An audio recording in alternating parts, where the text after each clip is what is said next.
اور آگے اللہ تعالیٰ فرماتے ہیں لیکن اگر تم لوگ احسان سے پیش آؤ، لیکن اگر تم لوگ احسان سے پیش آؤ اور خدا ترسی سے کام لو تو یقین رکھو کہ اللہ تمہارے اس طرز عمل سے بے خبر نہ ہوگا۔ بیویوں کے درمیان پورا پورا عدل کرنا تمہارے بس میں نہیں ہے، تم چاہو بھی تو اس پر قادر نہیں ہو سکتے۔ یعنی مٹیریلسٹک چیزیں جو ہیں، جو گننے والی چیزیں ہیں، اس میں تو عدل کرنا یعنی لازمی ہے، لیکن ایموشنل اٹیچمنٹ میں جو ہے وہ پکڑ نہیں ہے۔ اللہ تعالیٰ فرماتے ہیں لہٰذا قانون الہی کا منشا پورا کرنے کے لیے یہ کافی ہے کہ ایک بیوی کی طرف اس طرح نہ جھک جاؤ کہ دوسری کو ادھر لٹکتا چھوڑ دو۔ اگر تم اپنا طرز عمل درست رکھو اور اللہ سے ڈرتے رہو تو اللہ چشم پوشی کرنے والا اور رحم فرمانے والا ہے۔ لیکن اگر زوجین ایک دوسرے سے الگ ہی ہو جائیں تو اللہ اپنی وسیع قدرت سے ہر ایک کو دوسرے کی محتاجی سے بے نیاز کر دے گا۔ بڑی خوبصورت آیات ہے کہ ہم بعض اوقات دیکھتے ہیں معاشرے کے اندر کہ صرف اس وجہ سے یعنی عورتیں جو ہیں وہ شوہروں سے الگ نہیں ہوتی، ان سے طلاق نہیں لیتی، کہ پھر جو ہے وہ ہمارا والی وارث کون ہوگا، پھر ہمیں فائنینشیل ایڈ کون دے گا۔ اللہ تعالیٰ تسلی دے رہے ہیں اگر کوئی بہت ہی یعنی اتنی گھر کے اندر سچویشن خراب ہو گئی ہے کہ بالکل رہنا جو ہے وہ ممکن نہیں رہا، بعض اوقات ہم دیکھتے ہیں کہ جو شوہر ہوتے ہیں وہ فزیکلی جو ہے وہ عورتوں کو ایموشنلی عورتوں کو اتنا ٹارچر کرتے ہیں، اتنا ٹارچر کرتے ہیں، اللہ تعالیٰ ان کے لیے جو ہے وہ ایک راستہ کھول رہا ہے، اللہ تعالیٰ ان کو اپنے فضل کی اپنے رحم کی امید دلوا رہا ہے۔ اللہ تعالیٰ کہہ رہے ہیں لیکن اگر زوجین ایک دوسرے سے الگ ہی ہو جائیں تو اللہ اپنی وسیع قدرت سے ہر ایک کو دوسرے کی محتاجی سے بے نیاز کر دے گا۔ اللہ کا دامن بہت کشادہ ہے اور وہ دانا و بینا ہے۔ وَقَانَ اللَّهُ وَاسِعًا حَكِيمًا وَلِلَّهِ مَا فِي السَّمَاوَاتِ وَمَا فِي الْأَرْضِ۔ آسمانوں اور زمین میں جو کچھ ہے سب اللہ ہی کا ہے۔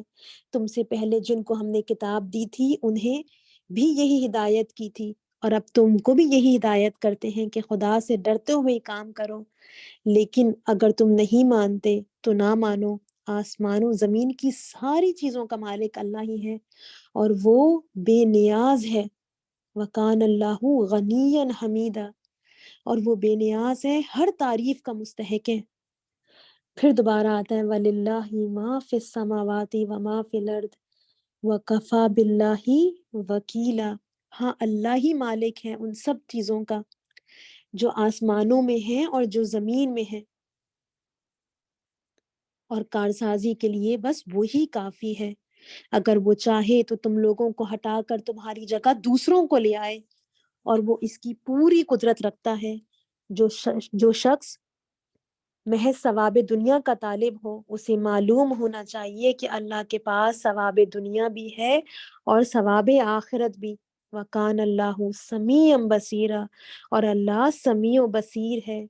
اے لوگوں جو ایمان لائے ہو، یا ایھا الذین آمنوا کونوا قوامین بالقسط شہداء للہ، اے لوگوں جو ایمان لائے ہو انصاف کے علمبردار اور خدا واسطے کے گواہ بنو۔